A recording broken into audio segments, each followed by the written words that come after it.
আসসালামু আলাইকুম। সবাই কেমন আছেন? আশা করি সবাই অনেক বেশি ভালো আছেন। আল্লাহর রহমতে আমরা ভালো আছি। তো চলে আসলাম আবারও একটা নতুন ব্লগে। তো আজকে এই যে দেখতে পাচ্ছেন বিছানার উপরে কতগুলি কাপড় চোপড় নিয়ে বসে গেছে। আর শীতকালে তো অনেক কাপড় চোপড় বের করতে হয়, আর এখন কিন্তু গরম পড়ে গেছে, আর প্রয়োজন নাই এগুলি। দেখুন শীতকাল আসলে কতই না কাপড় চোপড় লাগে, তাই না? তো যাই হোক, এখন শীত যেহেতু চলে গেছে, গরমও পড়ে গেছে, আর এগুলি প্রয়োজন নাই। প্রয়োজন ছাড়া জিনিসের দরকার নাই বাইরে রাখার। তো সবগুলি তো এখন সব আটকে রাখতে হবে, তো গোছগাছ করতে হবে। এগুলি অনেকগুলি কাপড় গুছিয়ে নিয়েছি, আরো কতগুলি আছে বলেন। এত কষ্ট হচ্ছে কাপড় চোপড় ধুতে, ভাই কি আর করার আছে বলেন। এখন এগুলি তো রেখে দেব, এগুলি ইফতারি পরে গোছাবো। এখন ইফতারি কি কি আয়োজন করব চলুন সেটাই আপনাদের সঙ্গে তো শেয়ার করা যাক। তো এখন চলুন রান্নাঘরে যাই। আর এই তো চলে আসলাম, ছেলের আবদার, সে খাবে এখানে ব্যানানা লাচ্ছি খাবে। তো ব্যানানা লাচ্ছি করব, তো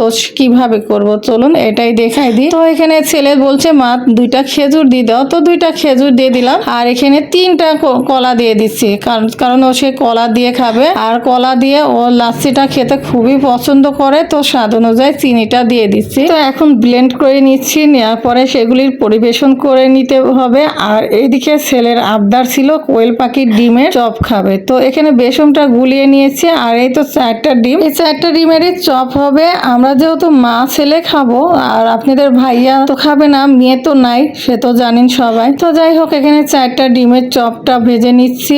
আর এই তো ইফতারির টাইম কিন্তু হয়ে গেছে। আর ইফতারির টাইমটা হলে নিজের কাছে অনেক ফাঁকা ফাঁকা লাগে, একা একা লাগে ছেলেকে নিয়ে। তো যাই হোক, সবাই মিলে একসাথে হব কিছুদিনের জন্য, আবারও একসাথে হতে পারবো, সেটাও কোনো ব্যাপার না। কারণ কিছু পেতে গেলে কিছু একটু সহ্য করতে হয়, তাই না? তো এরকম আমাদেরও তাই। তো যাই হোক, এখন এই তো ভেজে নেওয়া হয়ে গেছে। আর এদিকে বুটটাও রান্না করে নিব, বুটটাও রান্না হয়ে যাচ্ছে। তো বুটটা রান্না হয়ে গেলে পরে তারপরে রান্নাটা শেষ করে ইফতারি প্লেটটা গুছিয়ে নিতে হবে। খুবই তাড়াহুড়া করতেছিলাম, তো রান্নাটা কতক্ষণে শেষ হবে। যাই হোক, রোজার মাস মানে অনেক কাজ, অনেক সংসারে ঝামেলা থাকে। সবাই বলে রোজার মাসে কাজ কম, আসলে কাজ রোজার মাসে কখনো কম না। আর এদিকে কিন্তু রান্না শেষ করে আর ইফতারি প্লেটটা এখানে রেডি করে নিচ্ছিলাম। আর এখানে আজকে ভাবলাম টমেটো, শসা, কাঁচামরিচ, পেঁয়াজ দিয়ে সুন্দর করে আজকে ছোলাগুলি মাখিয়ে নেব। খেতে কিন্তু অনেক ভালো লাগে। আর সারাদিন রোজা থাকার পরে যদি এরকম ভাবে মেখে খেতে খুবই ভালো লাগে। আপনারা চাইলে অবশ্যই মাখিয়ে খেয়ে দেখতে পারেন, খুব ভালো লাগে। আর এদিকে কিন্তু কালার আটার রুটি বানাইছিলাম, ছেলের আবদার ছিল পেঁয়াজি বড়া।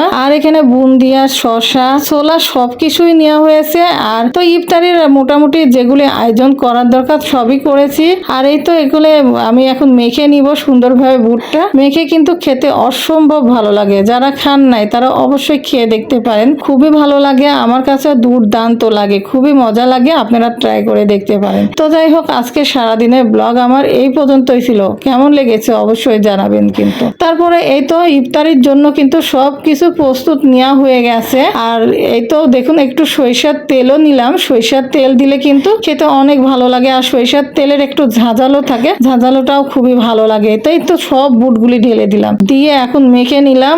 আর এটা তো খেতে কি বলবো, দুর্দান্ত লাগে। আপনাদেরকে কি বলবো, যাদের জিভে পানি আসবে তারা তো অবশ্যই বাসায় ট্রাই করে দেখবেন, খুবই ভালো লাগে। আমার কাছে তো অসম্ভব মজা লাগে। আমি বাইরে গেলেও এরকম খাবার পেলে আমি আগে কিনে কিন্তু খাই, খুবই মজা লাগে। আপনাদের কেমন লাগে অবশ্যই জানাবেন। তো আমার কাছে কিন্তু অসম্ভব মজা লাগে। তো মেখে নিচ্ছিলাম, আর দেখতে কিন্তু দুর্দান্ত একটা কালার এসেছিল, মাশাআল্লাহ অনেক ভালো লেগেছিল। ইফতারিতে এরকম খেয়ে দেখতে পারেন, খুবই ভালো লাগবে। আর আজকের ব্লগটা কেমন লেগেছে অবশ্যই জানাবেন কিন্তু। যাই হোক, ছেলে আর আমি একা একা ইফতারি করছি, ভালো লাগে না।